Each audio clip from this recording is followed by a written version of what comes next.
स्वागतम दोस्तों। आज एक ऐसा प्रयोग, एक ऐसा प्रक्रिया आपको मैं बताऊंगा जो आपके जीवन में कोई भी समस्या हो। ज़्यादातर लोग आज के युग में धन की समस्या और परिवार की समस्या, घर में क्लेश, अशांति समस्या से जोड़ते हैं। तो आज ये प्रयोग जो मैं बता रहा हूँ, आप इसको एक बार भी प्रयोग करके देखिए। शायद सारे प्रयोग, सब चीज़ जो यूट्यूब में बताते हैं, हो सकता है कि आपके लिए नहीं हो। अगर आपके लिए ये सामान्य प्रयोग है, इसको आप करके देखिए। इस प्रयोग में कोई ज़्यादा बहुत कुछ नहीं लगता है। आप सब जानते हैं कि भारत की संस्कृति में शंख का बड़ी महत्व है।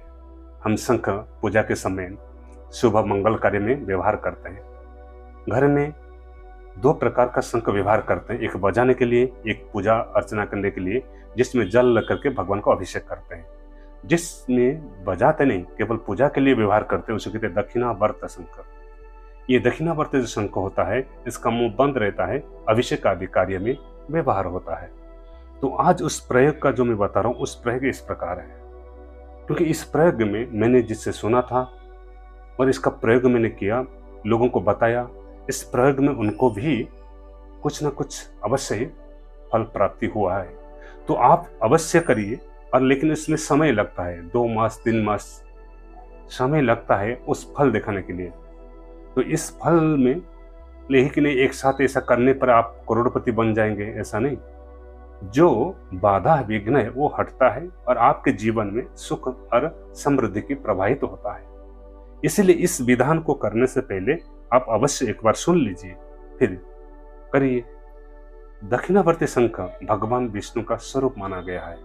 ये शंख जब समुद्र मंथन से मिला था, भगवान माता लक्ष्मी एवं भगवान विष्णु का वाहस है। जिसके घर में दक्षिणावर्ती शंख रहता है, उसको सारे कार्य सिद्धि होती है, ऐसा शास्त्र में विधान है। अगर दक्षिणावर्ती शंख का आप इस प्रयोग करोगे, इसके लिए आप क्या करिए, कहीं से भी बाजार से अथवा कहीं से भी आप दक्षिणावर्ती शंख मध्यम साइज, जो न टूटा हुआ, न खंडित हो, न उसमें कुछ ऐसा चीज खंडित अथवा नहीं हो, तो उसको ले लीजिए। फिर उसको अभिषेक मंत्र के द्वारा, रुद्राभिषेक जहाँ होता है वहां रख दीजिए। गंगा जल अथवा दूध आदि में से अभिषेक होता है, उसको रखने से अभिषेक में हो जाता है। अभिषेक होने के बाद आप किस पंडित को उसको दीजिए कि इसको, जैसे किसी मंदिर में प्राण प्रतिष्ठा करते हैं मूर्ति को, मूर्ति बैठाने से पहले प्राण प्रतिष्ठा, उसका कुछ विधान होता है, नियम होता है, पंडित लोग जानते हैं। तो आप अगर उसको देंगे, बोलेंगे इसको प्राण प्रतिष्ठा कर लीजिए। उसमें प्राण प्रतिष्ठा में होता है कि उसमें एक दिन जल में, एक दिन चावल में, गेहूं में, कहीं कहीं फल में भी रखते हैं। 3 दिन का बास होता है अथवा 5 दिन का होता है। तो इसमें मूर्ति में अथवा उस वस्तु में चैतन्यता आता है। जब तक शंख में ऐसा प्राण प्रतिष्ठा नहीं करेंगे, उसमें चैतन्य तो नहीं आएगा और आपका कार्य नहीं होगा।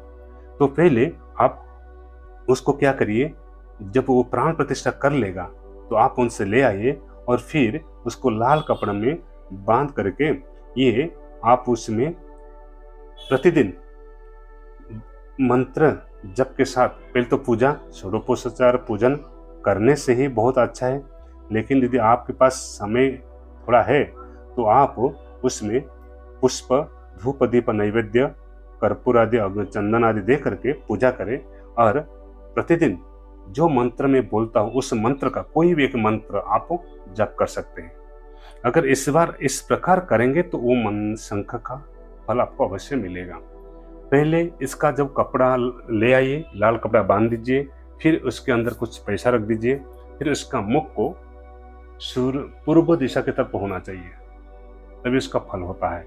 और ऐसा है कि अभी उसको बार बार मत खोलिए, कोई ऐसा वस्तु लोग उसको नहीं टच करिए। हाँ, जहाँ आप जाते हैं अगर उसको पास में रखेंगे तो आपका कार्य भी सिद्धि होगी।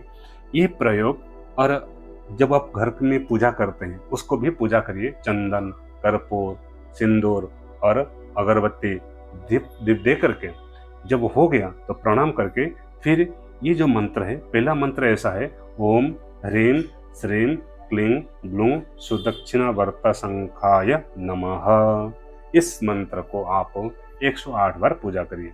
तो पूजा 2 प्रकार, 3 प्रहर कर सकते हैं। 2 प्रहर करने सबसे उत्तम है।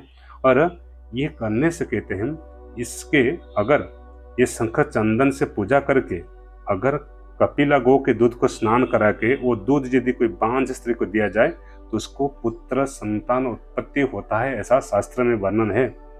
अगर इसमें रोज पूजा करेंगे राज सम्मान श्री यश आदि वृद्धि होती है। तो और एक मंत्र है, उस मंत्र को भी जप कर सकते हैं, कितना जितना आपकी इच्छा है। अगर समय है तो 3 माला 4 माला 3 माला 5 माला जप कर सकते हैं।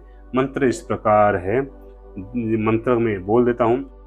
ओम श्रीम श्रीधर करस्थाय पयोनिधि जाताय लक्ष्मी सहोदराय चिंतितार्थ प्रदाय श्री दक्षिणावर्त शंखाय ह्रीं श्रीं श्रीकराय पूज्याय नमः। ये जो शंख है, ये जो मंत्र है, उसको आप जप कर सकते जितना इच्छा।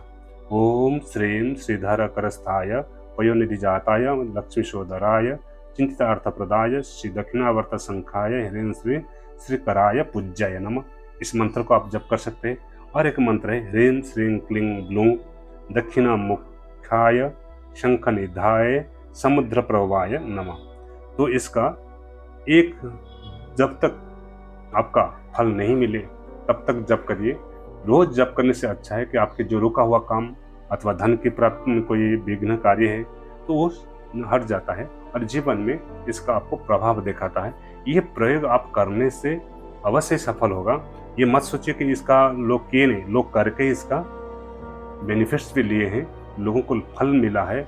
इसका प्रयोग आप अवश्य करिए, लेकिन ये प्रयोग आप करते समय ये देखिए कि ब्राह्मण ने जो प्राण प्रतिष्ठा वो अगर विधि विधान से किया होगा तो फल मिलेगा, नहीं तो आप ला करके ऐसा रख देने से कभी फल नहीं मिलता है। इसका फल अवश्य अगर विधि विधान सब कर लेंगे तो आपको फल मिलेगा। तो ये वीडियो सुन करके लोग करेंगे, मैं जानता हूँ, लेकिन उसके अगर आपको नहीं हुआ है तो फिर आप ये नहीं बोले कि काम हमारा नहीं हुआ। कहीं गलती हो सकता है इसलिए कार्य नहीं हो रहा है, लेकिन लोगों का काम हुआ है। आशा करें आप इसका प्रयोग करके अवश्य ही लाभ प्राप्त करेंगे। अगला जो वीडियो है बड़ी सुंदर वीडियो आपके लिए मैं लाऊंगा, उसका भी प्रयोग मैं आपको बताऊंगा जो आपके जीवन में एक नया साधना रूप से आएगी। तो हरिओम।